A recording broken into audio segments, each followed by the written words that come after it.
اسلام ایک آفاقی مذہب ہے جس کا پیغام ہے محبت، لوگوں کو آپس میں محبت کے ساتھ جوڑنا، اور اسلام کے اسی آفاقی پیغام پہ جمہور پوری دنیا کے مسلمان ہیں جنہیں اہل سنت و جماعت کہا جاتا ہے۔ اس شاہراہ عام سے الگ ہٹ کر کے ایک نظریہ قائم کرنے والے جو ایک چھوٹی سی جماعت یا چند لوگ ہو سکتے ہیں وہ گمراہ کہلاتے ہیں۔ سوال یہ ہے کہ آل سعود کے تعلق سے جو آپ نے یہ بڑی تفصیل سے باتیں رکھی ہیں، یا وہابی فکر کے تعلق سے جو بڑی تفصیل سے باتیں رکھی ہے، یہ فکر پوری جمہور اہل سنت، جمہور مسلمین کو یا تو مشرک ٹھہرا رہے ہیں یا دین سے الگ قرار دے رہے ہیں، تو ایسی صورت میں کیا ان کے پیچھے جو سعودی گورنمنٹ کے لوگ ہیں یا وہابی فکر کے لوگ ہیں، کیا ان کے پیچھے نماز درست ہوگی؟ امام غزالی رحمۃ اللہ علیہ کی جو ایک بڑی مشہور کتاب ہے فصل التفریقہ، اس کے آخری صفحہ پہ لکھا ہے، انہوں نے بالکل آخری بات جو انہوں نے کتاب میں لکھی ہے، انہوں نے لکھا ہے کہ کوئی امام شیعہ وہ ہوتا ہے، بلکہ شیعہ امام ہی ہوتا ہے، اس کا مطلب یہ ہوتا ہے کہ حضور اکرم صلی اللہ علیہ وسلم کے بعد ڈائریکٹ امام اور خلیفہ حضرت علی ہیں، اور شیخین جو ہیں یہ غصب کر لیے ہیں، یہ خلیفہ نہیں ہے، خلیفہ حضرت علی ہیں۔ یہ اہل تشیع کا اس عقیدے پہ اتفاق ہے، سارے اہل تشیع اس نظریہ کو رکھتے ہیں۔ اہل تشیع میں جو غالی ہیں وہ اس کے ساتھ یہ بھی کہتے ہیں، بلکہ بیشتر اس بات کے انہوں نے اپنی کتابوں میں لکھا ہے، اب وہ اس میں نرمی لے کے آ رہے ہیں، لیکن ان کی پرانی کتابوں میں یہ بات لکھی ہوئی ہے کہ جو نظریہ امامت کو نہ مانے وہ مسلم ہی نہیں ہے، یعنی حضرت علی کو جو خلیفہ بلا فصل نہ مانے وہ مسلم نہیں، اسلام سے باہر نکل گیا۔ امام غزالی فرماتے ہیں کہ اگر کوئی شخص اس طرح کی بات تمہارے بارے میں کہتا ہے اور تم کو کافر کہتا ہے، اگر تم شیخین کو خلیفہ مانتے ہو اور حضرت علی کو خلیفہ رابع مانتے ہو، چوتھا خلیفہ مانتے ہو، اس کی وجہ سے اگر تمہیں کوئی کافر کہہ رہا ہے تو اس کو کافر کہنے دو، نادان ہے، تم اس کو کافر مت کہو، اس لیے کہ جو یہ بات کہہ رہا ہے وہ جہالت کی بنیاد پہ کہہ رہا ہے، ناسمجھی کی بنیاد پہ کر رہا ہے، اس نے رسول اللہ کی واضح دین کی بنیادی تعلیم کا کھل کے انکار نہیں کیا ہے، اس لیے اپنی تمام غلط فہمی کے باوجود وہ کافر نہیں، اس کو تم کافر نہ کہو، وہ تم کو کافر کہے لیکن تم اس کو کافر نہیں کہہ سکتے۔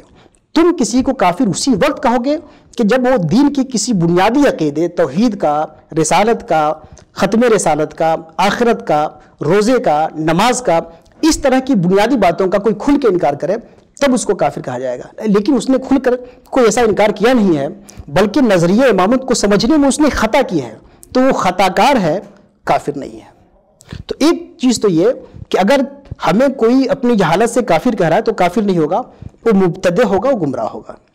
اب اگلا مسئلہ یہ ہے کہ گمراہ کے پیچھے نماز ہوگی کہ نہیں ہوگی۔ یہ مسئلہ بہت واضح، بہت اہم ہے، اور بہت ایک طرح سے دیکھا جائے تو بہت واضح ہے۔ میں نے جیسا عرض کیا کہ گمراہ کے دو پہلو ہیں۔ ایک پہلو تو اس کا یہ ہے کہ امت کے سواد اعظم سے، شاہراہ سے کٹا ہوا ہے،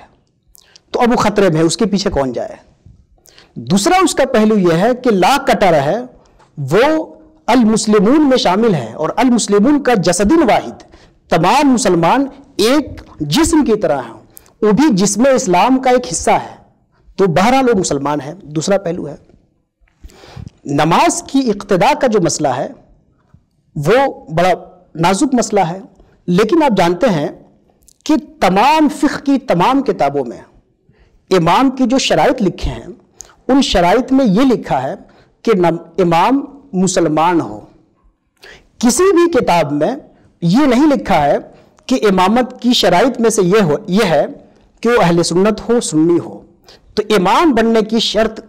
یہ نہیں ہے کہ کوئی سنی ہو، بلکہ امام ہونے کی شرط یہ ہے کہ مسلمان ہو۔ اب ایسی صورت میں جو بھی مسلمان ہے اس کے پیچھے نماز ہوگی، چاہے وہ سنی مسلمان ہو یا بدعتی اور گمراہ مسلمان ہو۔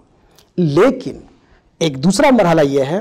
کہ آپ کیا ایک ایسے شخص کو امام بنائیں گے جو بدعتی ہے، جو گمراہ ہے، جو شاہراہ عام سے بھٹکا ہوا ہے۔ تو ظاہر ہے کہ ایک ایسا شخص جو شاہراہ امت سے بھٹکا ہوا ہے اس کو امام نہیں بنانا چاہیے۔ اسی لیے تمام ائمہ نے لکھا ہے کہ گمراہ کے پیچھے نماز مکروہ ہوگی، شدید مکروہ ہوگی، کسی نے شدید مکروہ ہوگی یا مکروہ ہوگی، کراہت سے خالی نہیں ہے، اس لیے گمراہ کو امام نہیں بنانا چاہیے۔ لیکن اگر گمراہ کو اپنے امام نہیں بنایا ہے اور خود مقرر امام ہے تو ایسی صورت میں اس کے پیچھے نماز پڑھی جائے گی۔ نماز پڑھنے میں کوئی حرج نہیں ہے، بلکہ نماز نہ پڑھنے میں حرج ہے۔ سوال یہ ہے کہ آپ دیکھیے حضرت عثمان غنی رضی اللہ عنہ کو باغیوں نے شدید گمراہوں نے گھیر لیا، حرم نبوی کو گھیر لیا، حرم مسجد نبوی کو گھیر لیا، مسجد نبوی میں امامت کرنے لگے، اور حضرت عثمان غنی خلیفہ راشد گھر میں قید تھے، اور یہ بلوائی ہر طرف چھائے ہوئے تھے، یہاں تک کہ مسجد کی امامت بھی کر رہے تھے۔ ایک صاحب حضرت عثمان غنی رضی اللہ عنہ کے پاس گئے، انہوں نے کہا کہ حضور عامت المسلمین کے امام آپ ہیں اور یہ فتنوں کے امام ہیں، یہ لوگ فتنوں کے امام ہیں، تو کیا ان فتنوں کے اماموں کے پیچھے ہم نماز پڑھیں؟ حضرت عثمان غنی نے فرمایا کہ ان کا فتنہ جو کچھ ہے، جیسا کچھ ہے، جتنا بدتر ہو، ایک الگ بات ہے، لیکن وہ نماز فتنے کی نہیں پڑھتے، نماز اللہ کی پڑھتے ہیں۔ اس لیے جب وہ اللہ کی نماز پڑھیں، اللہ کی نماز کی طرف بلائیں تو جاؤ نماز پڑھو، جب فتنے کی طرف بلائیں تو مت آؤ۔ حضرت عبداللہ ابن عمر رضی اللہ عنہ صحابی رسول اور جلیل القدر صحابی، جب حضرت عبداللہ ابن زبیر کا معرکہ چل رہا تھا خوارج کے ساتھ اور مکۃ المکرمہ میں، یہ وہ دور تھا کہ کافی ایک لمبی داستان ہے خونریزی کی۔ پھر ایک وقت آیا جب حضرت عبداللہ ابن زبیر میں اور ان خوارج میں معاہدہ ہو گیا۔ اس معاہدے کے بعد، اس صلح کے بعد، ایک وقت حضرت عبداللہ بن زبیر نماز پڑھاتے تھے حرم مکہ میں، اور دوسرے وقت ایک خارجی تھا، ایک بدعتی تھا، ایک گمراہ تھا بدترین، وہ نماز پڑھاتا تھا۔ حضرت عبداللہ بن عمر عبداللہ بن زبیر کے پیچھے بھی پڑھتے تھے اور اس خارجی کے پیچھے بھی پڑھتے تھے۔ ایک شخص آیا، اس نے پوچھا حضرت عبداللہ بن عمر سے کہ حضور آپ ایسے لوگوں کے پیچھے نماز پڑھ رہے ہیں جو مسلمانوں کا قتل عام کرتے ہیں،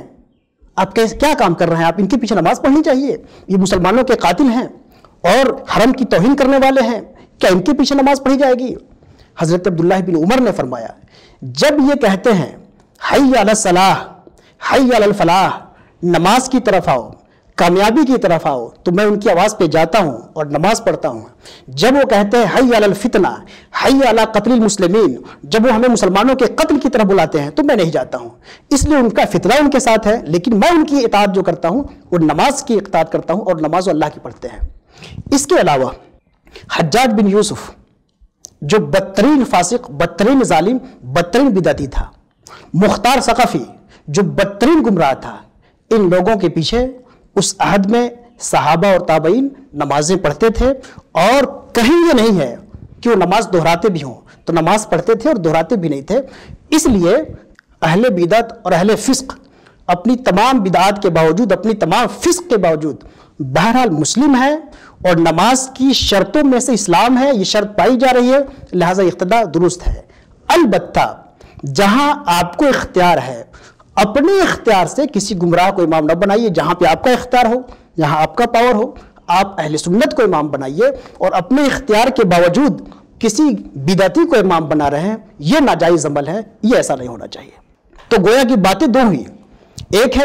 کسی گمراہ کو امام بنانا یہ جائز نہیں ہے، اور کسی گمراہ کے پیچھے اگر نماز پڑھ لی تو یہ نماز جائز ہوگی۔ یہاں تک کہ جمہور اہل سنت، احناف، شوافع، مالکیہ اور حنابلہ کا موقف یہی ہے کہ اگر بدعتی کے پیچھے نماز پڑھی تو یہ نماز کراہت کے ساتھ نماز ہو جائے گی۔ امام مالک کا اور امام احمد کا ایسا قول ہے جس سے عدم جواز بھی بعض لوگوں نے ثابت کیا ہے، لیکن مالکیہ اور حنابلہ کے محققین کا یہی مذہب ہے کہ نماز ہو جائے گی۔ اسی طرح پچھلی صدی میں اہل سنت کے ایک بڑے نمائندہ عالم اعلیٰ حضرت مولانا شاہ احمد رضا خان فاضل بریلوی نے اسی موضوع پہ مستقل رسالہ لکھا، اور النہی العقید کے نام سے ایک مستقل رسالہ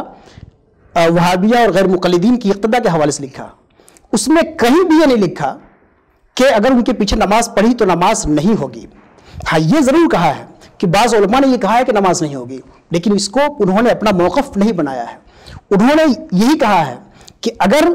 آپ کو اختیار ہے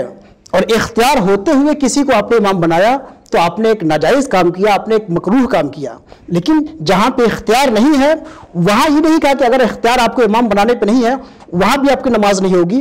اس کا کوئی ذکر نہیں کیا۔ ان کی گفتگو کا بھی محور یہی ہے کہ جہاں پہ آپ کو اختیار ہے وہاں پہ اپنے اختیار سے اہل سنت کو امام بنائیے، اہل بدعت کو امام مت بنائیے، اور ان کا بھی گویا کہ فیصلہ یہی ہے. پورے رسالے کو آپ غور سے پڑھیے تو انہوں نے فیصلہ یہی کیا ہے کہ اہل بدعت کے پیچھے نماز ہو جاتی ہے. الگ بات ہے کہ مکروہ ہوتی ہے اور شدید مکروہ ہوتی ہے.